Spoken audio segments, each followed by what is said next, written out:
সমষ্টিৰ মেলামৰাত অনুষ্ঠিত হৈছে ফুল আৰু গছৰ মহোৎসৱ আজি দ্বিতীয় দিন। নৱবৰ্ষক আদৰাৰ উদ্দেশ্যে বিয়পি পৰিছে খুমটা সমষ্টিত গছ আৰু ফুলৰ সুবাস। ট্ৰি ফ্লাৱাৰ ফেয়াৰ গোলাঘাটৰ মেলামৰা পৰ্যটনস্থলীত নানাৰঙী ফুলেৰে জাতিষ্কাৰ হোৱা পৰিলক্ষিত হৈছে। গোলাঘাট জিলাৰ লগতে বিভিন্ন স্থানৰ পৰা ফুলৰ বিপণীসমূহ আহি এই উৎসৱত অংশগ্ৰহণ কৰিছে। ফুলৰ মেলাত যেন পক্ষী গীত জুৰিব। এই ফুলৰ উৎসৱস্থলীত নৈসৰ্গিক প্ৰকৃতিৰ মাজত থকা আৰু খোৱাৰ সুন্দৰ ব্যৱস্থা গ্ৰহণ কৰা হৈছে।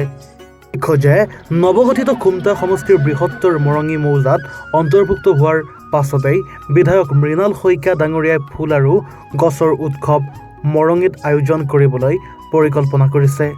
অতি সোনকালে মৰঙীত ফুল আৰু গছৰ উৎসৱ অনুষ্ঠিত হ'ব বুলি আমাক জানিব দিয়ে। গছৰ আমাৰ যিমান নেটিভ প্লেণ্টছ আছে, ভেৰাইটিজ আছে, সকলোখিনি শ্ব'কেছ কৰা হৈছে। আৰু দেখিছোঁ আমি স্কুলৰ ছাত্ৰ ছাত্ৰীসকলে কেনেকৈ চাইগৈ, তাত নাম লিখি থোৱা আছে, সেইখিনি চাই। কাৰণ এই প্ৰজাতিবিলাক আমাৰ স্মৃতিৰ পৰাও লাহে লাহে হেৰাই গৈছে। বাৰীবিলাকৰ পৰা হেৰাই গৈছে, আমাৰ স্মৃতিৰ পৰাও কিছুমান গছৰ নাম হেৰাই গৈছে। কিন্তু যিখিনি আচলতে অসমৰ কাৰণে অতি প্ৰয়োজনীয়, কাৰণ তেওঁলোক নেটিভ ট্ৰি এইকাৰণে লাগে, আমাৰ গোটেই ইক'লজিটো বেলেঞ্চ কৰিবৰ কাৰণে। আমি কমাৰ্চিয়েল গছ ৰুলেই নহ'ব, এই নেটিভ ট্ৰিখিনি আমি সদায় বজাই সংৰক্ষণ কৰি ৰাখিব, সেইকাৰণে ক'ব লাগিব।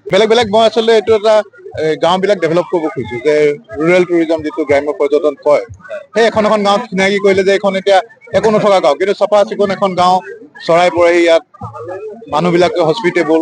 তো আকৌ নেক্সট বেলেগ এখনত পৰিচয় কৰাই দিম, তেওঁলোক মানুহবিলাক ফুৰিবলৈ আহিব, গ্ৰাম্য পৰ্যটনৰ সমৃদ্ধি হ'ব। সেইটোৱে মানুহবিলাক নিজে যাতে সংস্থাপিত হ'ব পাৰে এইবিলাক লৈ। নৱগঠিত খুমটা সমষ্টি এতিয়া মৰঙী অন্তৰ্ভুক্ত হৈছে। মৰঙীত তেনেকুৱা কিবা চিন্তা কৰিছে নেকি?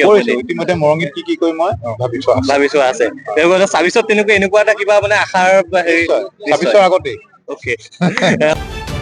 আপোনাৰ আপোন ঠাই মৰঙীৰ খবৰ বুলিলেই কেৱল মৰঙী নিউজ। প্ৰতিটো খবৰ সৰ্বপ্ৰথম আপোনাৰ মোবাইলত কেৱল মৰঙী নিউজৰ জৰিয়তে। প্ৰতিদিন প্ৰতিটো খবৰ দিয়াৰ বাবে আমি সাজু। ফ'ল' কৰক আপুনি মৰঙী নিউজ।